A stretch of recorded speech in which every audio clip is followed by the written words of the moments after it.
ওকে, তো এখানে একটা বক্সের মধ্যে আমি 3টে আইটেম রেখেছি।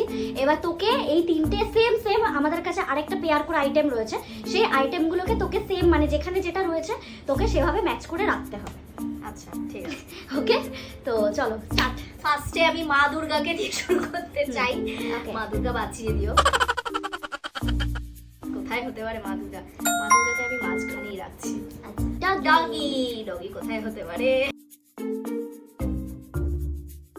আচ্ছা এইদিকেই দিচ্ছি। ওকে, লাস্ট আমাদের হরিণ, সুন্দর হরিণ এদিকেই থাকবে অবভিয়াসলি। আমি কি ঠিক Sure. সাজিয়েছি? শিওর? হ্যাঁ। কোনো কিছু চেঞ্জ করবে? না। লক করবো? হ্যাঁ। ওকে, চলো এবার তুমি এসে দেখে নাও কিরকম সেজেছে। এই দিকে দেখতে পাচ্ছিস না একদম না, আমি পুরো গেসিং করেই করেছি এটা, যে আমি ভাবিনি ঠিক হবে। ইস, দূর মা দুর্গাকে বাদিকে দিলে ভালো হতো।